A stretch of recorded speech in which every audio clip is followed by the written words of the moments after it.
tervetuloa. This is our YouTube channel under the Finland Sky. ඉතින් අද අපි පොඩි වෙනස් දෙයක් තමයි කරන්න හිතාගෙන ඉන්නේ. ඒ කියන්නේ ෆින්ලන්ඩ් ලැන්ග්වේජ් එක ෆිනිෂ් භාෂාව ඉගෙන ගන්න ආසාවෙන් ඉන්න අයට පොඩි හෙල්ප් එකක් දෙන්න. මෙහි verb type 6ක් තියෙනවා ඉගෙන ගන්න. verb type වලට අපි මේ භාෂාවෙන් කියන්නේ Verbityyppi. ඉතින් අපි මේ verb type 6ම lessons 6ක් විදිහට අරගෙන ඉන්න තමයි හිතුවේ. අද අපි කරන්න යන්නේ lesson number 1 එක. හරි. අපි දැන් බලමු verb type 1 එකක් හඳුනගන්නේ කොහොමද?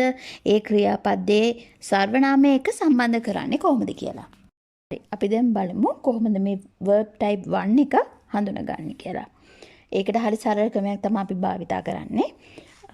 යම්කිසි verb එකක infinitive form එක, ඒ කියන්නේ මූලික ස්වරූපය ස්වරාක්ෂරයක්, ඒ කියන්නේ vowel එකක් සහ ආ හරි ඈ හරි වලින් ඉවර වෙනවා නම් ඒ verb එක verb type 1 එකක් විදිහට අපි හඳුනගන්නවා. හරි, අපි දැන් බලමු මේ verb type 1 එකට අදාළ ක්‍රියාපදය සර්වනාමයට නැත්තම් pronoun එකට කොහොමද අපි එකතු කරන්නේ කියලා. අපි ඒකෙදි කරන්නේ verb එකේ infinitive form එකේ අන්තිමට තියෙන ආ හරි ඈ හරි ඉවත් කරලා ඒක සර්වනාමයට අදාළ personal ending එක. එහෙම නැත්තම් පුද්ගල අවසානය ඒ ක්‍රියාපදයට එකව කරනවා. මේ තියෙන උදාහරණ අපි ඉස්සලාම ක්‍රියාපද ටිකක් ගමු. kusua to ask, antaa to give, istua to sit, puhua to speak, teida to know, lukea to read. මේ තියෙන හැම ක්‍රියාපදේම ඔයාලට පේනවා අන්තිමට vowel එකක් එක්ක ආ හරි ඈ හරි තියෙනවා.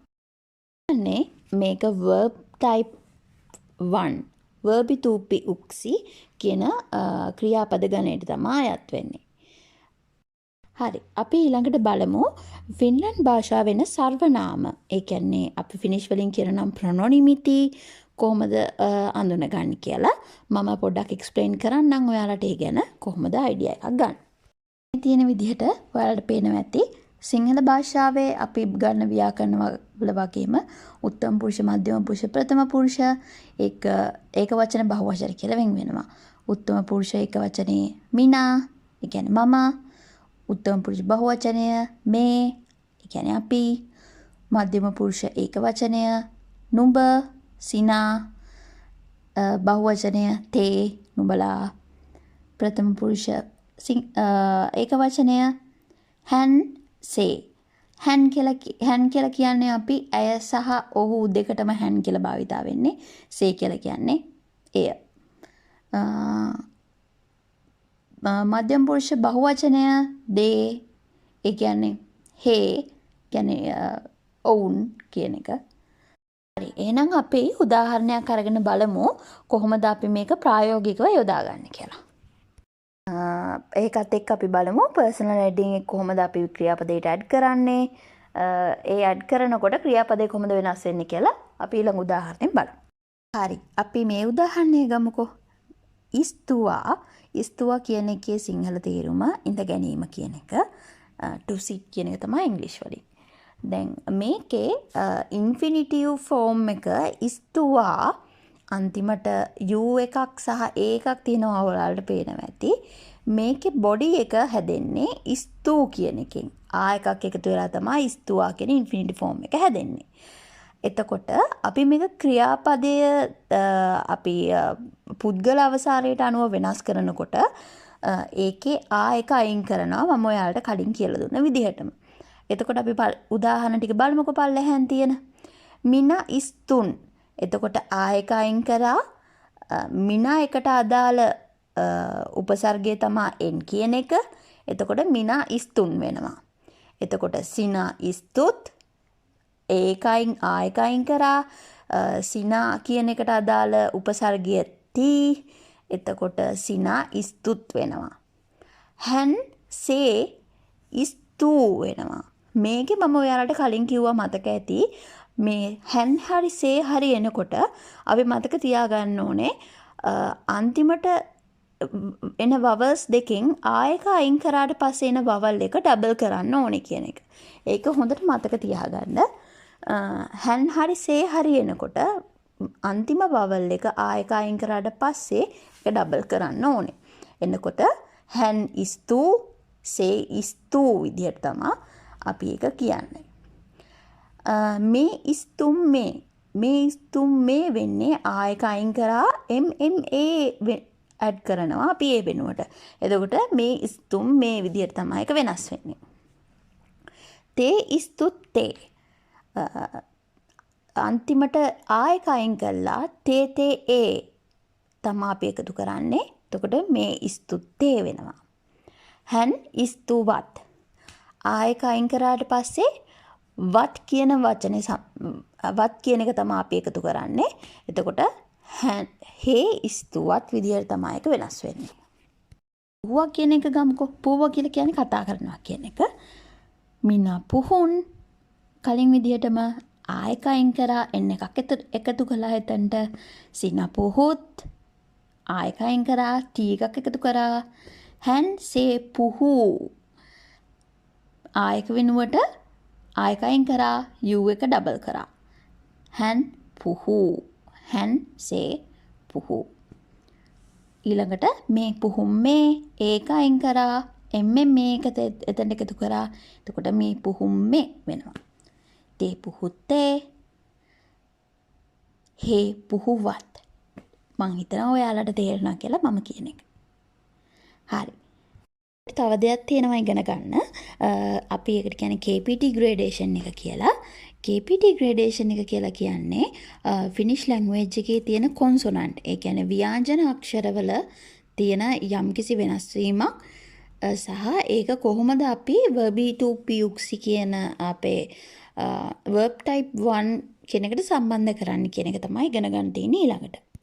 හරි. මේ KPT gradation එක කියන්නේ ඇත්තටම K අකුර, P අකුර සහ T අකුර මේ ක්‍රියාපදවල අඩු සහ වැඩි වශයෙන් යෙදෙනකොට අපි ඒක පුද්ගල අවසානයත් එක්ක උපසර්ගයත් එක්ක එක්කව කරනකොට මේක පොඩි වෙනස් වීමක් කරනවා. ඒක තමයි මේ KPT gradation එක කියලා කියන්නේ. අපි ඊළඟ උදාහරණය අරගෙන බලමුකෝ. දැන් ඔයාලට පේනවා ඇති මේ උදාහරණේ තියෙන්නේ නුකුවා කියන එක, to sleep කියන එක. එතකොට මේ නුකුවා කියන එකේ බොඩි එක තමයි නුකූ කියන එක. එතකොට මේකේ අපි දැන් මේක පුද්ගල අවසානයත් එක්ක වෙනස් කරනකොට මේ strong form එක. ඒ කියන්නේ ඔයාලට පේන විදිහට මේ නුකුවා කියන එකේ double k එකක් තියෙනවා. මේ double k එක අපි පුද්ගල අවසානයත් එක්ක මාරු කරනකොට weak forms වලට මාරු වෙනවා. ඒක මාරු වෙන්නේ නැත්තේ third person singular, third person plural එකේ. ඒ කියන්නේ තෙවන පුද්ගල ඒකවචන සහ තෙවන පුද්ගල බහුවචන වලදී පමණයි. එතකොට මේක ඉන්ෆිනිටි ෆෝම් එකේ සහ තෙවන පුද්ගල ඒකවචන තෙවන පුද්ගල බහුවචන කියන අවස්ථාවේ මේ ස්ට්‍රෝං ෆෝම් එක වෙනස් වෙන්නේ නැහැ වීක් ෆෝම් එකට. නමුත් අපි Verbityyppi වල පුද්ගල අවසානය වෙනස් කරනකොට මේක වීක් ෆෝම් ස්ට්‍රෝං ෆෝම් එක වීක් ෆෝම් එකට මාරු කරන්න ඕනේ. එහා පැත්තේ දැන් ඔයාලට පේනවා මේකේ දකුණු පැත්තේ තියෙනවා strong forms මොනවද weak forms මොනවද කියලා. එතකොට ඒක ආධාර කරගෙන අපිට මේක පුද්ගල අවසානය වෙනස් කරනකොට ඒක වෙනස් වෙන්න කරන්න පුළුවන්. උදාහරණයක් ගත්තොත් minä nukun, sinä nukut, hän se nukuu. එතන වෙනස් වෙන්නේ නැහැ. ඔයාලට පේනවා ඒකේ strong form එකේ ඒ විදිහටම තියෙනවා. අය මේ nukumme එතකොටත් ඒක weak form එකට මාරු කරලා තියෙනවා. උත්තේ තේ නුකුත්තේ එතනත් වෙනස් වෙලා තියෙනවා weak form එකට. හේ නුකුවත් එතනදී වෙනස් වෙලා නැහැ. strong form එකේ ඒ විදිහටම භාවිතා වෙනවා. ඊළඟ උදාහරණය ගමු තව ටිකක් පැහැදිලි වෙන්න. මේකේ තෙයිතා කියන එක තමයි අපි අරගෙන තියෙන්නේ. තෙයිතා කියලා කියන්නේ to know කියන එක. මේකේ කොන්සොනන්ට් එක T ඔයාලට පේනවා. එතකොට මේ කොන්සොනන්ට් එක ස්ට්‍රෝං ෆෝම් එකේ ඉඳලා වීක් ෆෝම් එකට කොහොමද මාරු වෙන්නේ කියලා තමයි අපි මේ උදාහරණයෙන් බලන්නේ.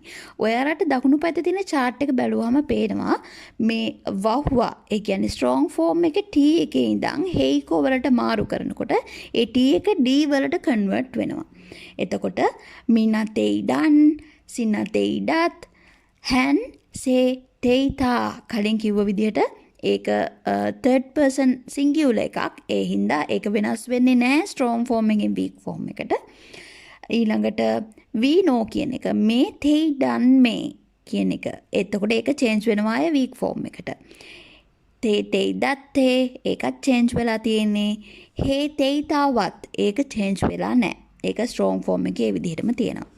මට හිතෙනවා ඔයාලට පොඩි idea එකක් එන්න ඇති කියලා කොහොමද මේ KPT gradation එක භාවිතා කරන්න කියලා Verbityyppi උක්සි වලට මේ chart එක මතක තියාගන්න ඕනේ. ඇත්තටම අපි මේක භාවිතා කරනකොට මොකද අපිට